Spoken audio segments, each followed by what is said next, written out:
Lights. Camera. Watch. Our summer top 5 recap. Are you guys excited to hear these? You better be. So, I'm going to start with my number 5. Okay. And I know it was a little early for the summer, maybe not count, but I feel like because of its longevity and what it was able to do. Before you start, please. How do you feel about this summer's movies? I think summer really delivered. I think anybody that anticipated it was going to be a bad summer, nope. We were complete, like, people went back to the movies, obviously, for, which movies? The big hitters. Yes. But I generally feel like this summer was a really good summer year. I can't agree more, because the beginning of half of the year, like, pre-summer, I felt like there were a couple good gems that came out, but I was like, wow, it's, like, really slim pickings out here. And then the summer hit, and honestly, the summer hit. I was pretty impressed that we've got some actually, like, good stuff. And that's why I'm, like, still pretty surprised that, like, the rest of the year is looking pretty good, even with all the delays and stuff. But I think that the summer movies was actually, surprisingly, in the last couple of years, like, better. But go ahead. My number 5. Yep. The Super Mario movie.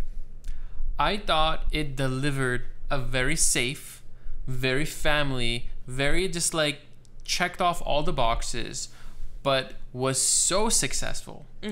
Was so, like, easy to digest. You weren't like, oh, what is this? Explained why Mario has the voice and all this other stuff. It just did everything well. And I feel like the time has come for the Nintendo universe to come in, which this Super Mario movie is going to allow. So I'm hoping that we get a Legend of Zelda movie, we get a Metroid movie, and what a well, we've had Castlevania, but I'm just saying in general, like, bring it. We're gonna watch it. And I promise you, I bet anybody $100 if a Legend of Zelda movie comes out, it'll probably be like the most successful movie. Probably, I think it'll do Avatar numbers. Disney will be like, fuck, we should have bought Nintendo or Apple.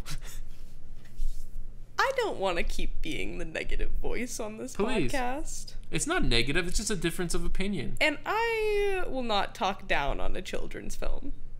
But I wanted more from my Super Mario movie. And I'm just going to say that I'm hoping that this was just a toe dip in the water. It is. To flesh out all the other stories later. And that's fine. I'll give them that.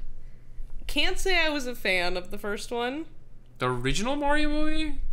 Like the original Mario Luigi? Like the one with John Leguizamo? I'm talking about, that's horrendous. I'm talking about this one. How is there no Yoshi? I understand the little ending tag. That's my favorite Mario character. That hurts. Can I tell you something? Yes. Apparently they're trying to say that the Super Mario world and the Jurassic Park world apparently have some type of connection with each other. Just because Chris Pratt, that's whatever. No, not that. No, the actual thing. I'm just saying. That's just because Universal owns both the movies. There you go. But good pick. I'll say good pick. Okay. It's one of the biggest money-making movies of the year. It should be represented. Did I love it? No. Is it on one of the bottom films I've seen so far this year list for me? Yes. But, it had its charm. I just wish it had more charm. Can you tell? Flat. Oh, well, can I... This is my argument. Aesthetically, did they create the world good? Yes, I did like the way it looked. Okay, I think they could have done worse. It looked good. It looked good. It was more the story and the voice acting that I had more of a problem with. But that being said, I had 3 beers when I watched it, and I thoroughly had a good experience watching it. So 3 beers in, Super Mario World is 5 stars for you. Yeah. My number 5 is a bit different than yours. Please. My number 5 is Passages. Okay. We saw this movie together. Fantastic movie. We have a whole episode about it. I don't need to speak too much on it. Guy is in a relationship, cheats on his husband with another woman. He's complicated and wants everything in the world, and shit goes down. Hot, sexy, fun. We love Passages. My number 4, which is actually a number 3, Guardians of the Galaxy Volume 3. Smooth transition. This movie hit I can't even believe that this was a PG-13 movie. From like what they did in it. It was very emotional. Like I feel like in very much kind of wrapped up all the characters, like side stories, who they are, what they're gonna be doing. But it was so real. And James Gunn gets to say goodbye to his Marvel days, like tipping his hat, made a ton of money. I don't think anybody said this was a bad movie. This is the one Marvel movie I'm very upset I missed to see in the theater. Really? Marvel had hurt my feelings. I was a little bit let down when this movie was out. I was just really busy. I was going on 2 vacations in the same month, and I was planning on catching it. I still haven't seen it because the Marvel movies, they don't hit the same at home. Like those are like the one things that like they really play better in the movie theater than they've ever played in your living room. I do intend on seeing this. Out of all of the Marvel movies that have ever come out, all 110 of them, the first Guardians of the Galaxy is my favorite. Okay. So I'm a big fan of them. Can't say I've been a big fan of recent Marvel movies, but I totally believe you. I'm still looking forward to checking this one out. Well, don't hold. Like you have the Marvels to look forward to. So I feel like, yes. I'm gonna take your superhero movie and I'm gonna counter with a superhero movie. My number 4 is Spider-Man Across the Spider-Verse. I love Spider-Man. Mm-hmm. Spider-Man is my favorite superhero. Mm-hmm. This movie's so good. Mm-hmm. It just took everything from the first one and made it better. In my personal opinion. Not enough Nick Cage, though. Never enough Nick Cage. Give me more Nick Cage. Give me more of anything. Oscar Isaac's character is awesome. All the new Spider-Man characters are awesome. Daniel Kaluuya's Spider-Punk fucking rules. The Indian Spider-Man, sick. The multiverse, the setup, even the tag ending. I'm all for it. I'm very excited for the next one. I'm glad. I feel like this one, there was a real chance that they could have ruined the magic of the first one, and the fact that this was such a better sequel is so rare. I was blown away by this. I saw it multiple times in the movie theater. I'm still excited to watch it again. Big fan. So your number 4 was actually my number 3. Booyah. Speak on it. And I just think aesthetically what they were able to do, the fact that they created a Spider-Verse in India, in which I thought was really smart, because there's like over like 1 billion people in India, mm-hmm. and to say like, hey, you have your own Spider-Man, and I don't know how big it was or how successful it was, but that was tremendously like just on a way of like, whoa, let's get this entire audience. And I don't know if Marvel like pumped out all these action figures yet, but basically Christmas time, I hope like they set better. Like imagine a set of the Marvel universes, like all the Spider-Mans that were in there. The story was fantastic, and I just like that it was from the perspective of Spider-Gwen. Yep. It starts off from, and I did not expect that. She's like a pretty sick character too. Yes. And just the way it looks, man. The pastels of her world. Gorgeous. The fact that their worlds have different color schemes, the fact that they look like comic book pages but also watercolor paintings. Whoever is the studio head or like the showrunner of this, he's gonna get whatever job he wants after these 2 movies. Like they're doing it right. And that's the thing that I tell people. It's like a lot of times superhero movies cannot translate into the screen. Like it has to be animation. Like think about how many things Spider-Man does. As much as I love like Tobey Maguire and Andrew Garfield. It was Garfield, right? Yeah. Garfield. I love him. Andrew Garfield. He's awesome. He did not get like... him and Florence Pugh are doing a rom-com. Are they? I think it's not coming out until next year, but I'm very much looking forward to that. I recently saw Hacksaw Ridge. Hacksaw Ridge. He was in it. He's like... I love that guy. You know what I feel like who he is in some ways? And Christian Hayden's then... he's like that's pretty accurate. You know what I mean? But like, you know how but better. He's a better actor, yeah. Obviously. But I feel like there's a difference between playing Spider-Man than playing Anakin Skywalker. Very much so. But I have to say, like, his role, like, he, to me, is Spider-Man. Mm-hmm. I know Tobey Maguire is Spider-Man. To me, Tobey Maguire is Spider-Man. You know what I mean? But he was like... But he's the best Spider-Man. I really do feel like he was like... And if they gave him a better script, he would have killed it. I am on record to saying that Tobey Maguire is the best Peter Parker, Andrew Garfield is the best Spider-Man, and Tom Holland is the best blend of both. But that being said, What's your number 3? My number three is also a movie that we saw together. Okay. My number 3 is Bottoms. Ooh, taking it to the top. This rose a little bit in my list since I've seen it a second time. Mm-hmm. I have plans to see it a third time. Mm-hmm. Everybody in my life has kept being like, have you seen Bottoms yet? And I'm like, yes, and I will go again. It just packs a punch, man. Mm-hmm. For me, the jokes land. The writing's incredible. Mm-hmm. It is over the top. It is ridiculous. It is such a perfect blend of high school drama and absurdist comedy. Mm-hmm. So unbelievably good with its stars. Again, we have a whole episode on it. We can talk hours on Bottoms. We did talk hours on Bottoms. Loved Bottoms. Yeah, Bottoms is mid. That's fine. Not mid, but I'm saying it's in the mid. Oh, okay. I thought you... No, I would not. No, I love Bottoms. It was a fantastic movie. My number 2 was Past Lives. Nice. I love this movie. Very emotional. Very much like a thriller. Made me cry. Hit hard. Hit home. And I'm all like, this is like what cinema needs more of. And I felt like it didn't get enough attention. Because obviously it was like in a field of like marketing for Oppenheimer and Barbie and like all the Spider-Verse and all the other big movies that really made the summer of 2023 like really successful. And I don't know what the studios are doing wrong, but you've had like a bunch of bangers and great movies.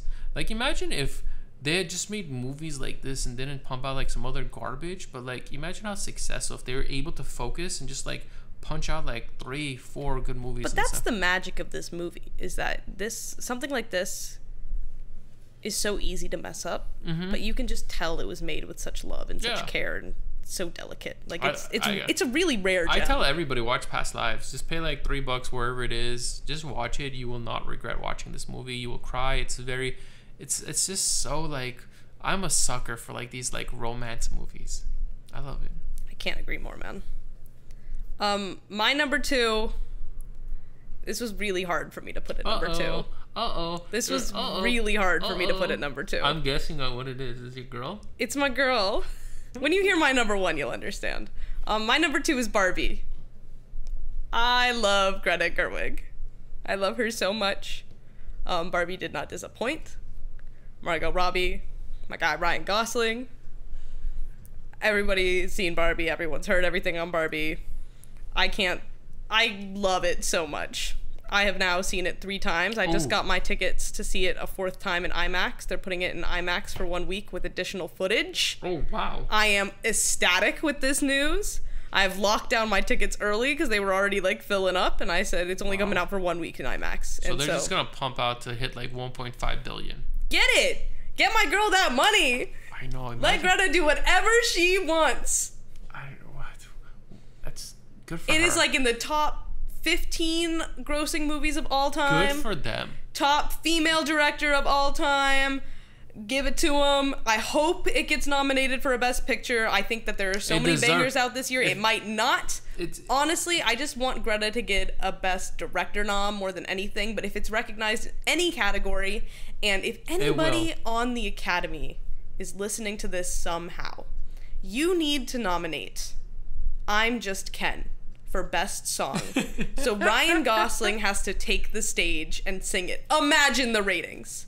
They will. Imagine the views. You are so smart on that. They can get other guys. This is not my own idea. I heard this somewhere else, but when I heard it, I just had to do it. They can get other actors, nominated or not, to come up and do the I'm Just Ken with them, not just people in Barbie. Just imagine all of the world's A-list male stars doing an I'm Just Ken montage at the Oscars. Boom. You're a genius. Boom. You're a genius for just even, I don't know, you're a genius for repeating that even though you heard it somewhere else, but still, I didn't even put I need it. I feel like the most obvious song nomination, if they did do one, it's going to be the Billie Eilish song. Even the Dua Lipa song, I feel like, has a chance, but they have to nominate I'm Just Ken because that is an opportunity you cannot miss. Yeah, easily this Little Mermaid movie will have a nomination for their Definitely. song.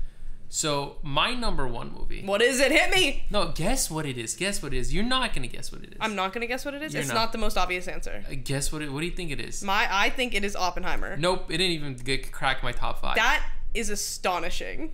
So, this movie, I watched last week. Oh. And I can't believe. Is it spooky? No. What is this? It's the movie called Americazzi. Oh, okay. Which I am telling everybody to go watch that movie. Because if you've seen Shawshank Redemption, this is a true story of Shawshank Redemption. So just a little snippet of it. During the 40s and stuff like that, when like Armenia joined the Soviet Union or was forced to join the Soviet Union, like in the aftermath of the genocide, a lot of like Armenians were offered the opportunity to go back to Soviet Armenia to repatriatize. So you have this guy, Charlie, who grew up in like America pretty much because he's like a genocide surviving orphan. Like he loses his wife, he has no family, so like why not go back to the motherland? He goes back, meets this nice girl, and his husband is like a Russian officer or whatever it is, and they're in Armenia, and they go out to have lunch together or something like that, and he starts like singing in English or stuff like that, and like Soviet Union can't do that, so he ends up in prison. Wow, for that? Yeah, like just like he's like because he doesn't understand what's going on, you know what I mean? So he ends up in prison. And lo and behold, it turns into very much like a Shawshank Redemption story. But it's very emotional. I can't believe they made this movie. It is absolutely heartwarming, funny, sad. It is, oh man, it's just a 10 for 10 movie. And I hope it gets nominated as like an Oscar for like Best Foreign Film. So that's my number one. I'd love to see that. I need to check that out. You sent it to me, but I gotta see. Is it still in theaters? Yes, it's gonna be in theaters for like at least maybe another 3 weeks. Okay. Because they expanded because it was so successful. Oh, I'm glad to hear that. Okay, yeah. I'll make it a priority. My number one is your number two. Really? Past Lives. I'm surprised. It was my number two for a while because I was like, how can I dethrone my queen? How can I put Greta Gerwig at number two? But to be completely honest, at the end of the day, Past Lives is more of a film that I like, and I think it is a better film. Everything you said is true. It hits you deep. I think it's honestly a masterpiece. I think it is so quiet and so moving, and it's just the way it gives like every piece of dialogue room to breathe and to really hit. Like it's weirdly quiet, and everything that's said kind of packs a punch behind it. Incredible performances all across the cast. Beautiful score.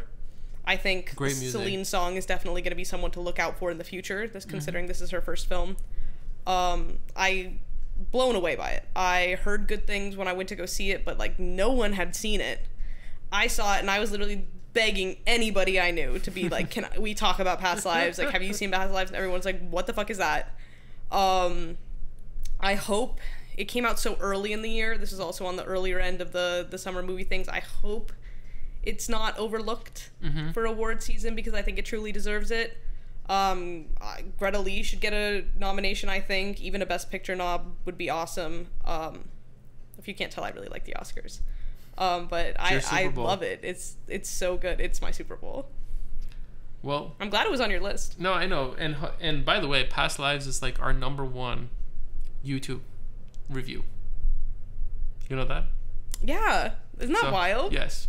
So it's like... It's because not enough people are covering it. Not enough people are seeing Past Lives. Yeah, fingers crossed. Well, we hope everybody enjoyed this. It's our summer recap. Hopefully we do it in the fall.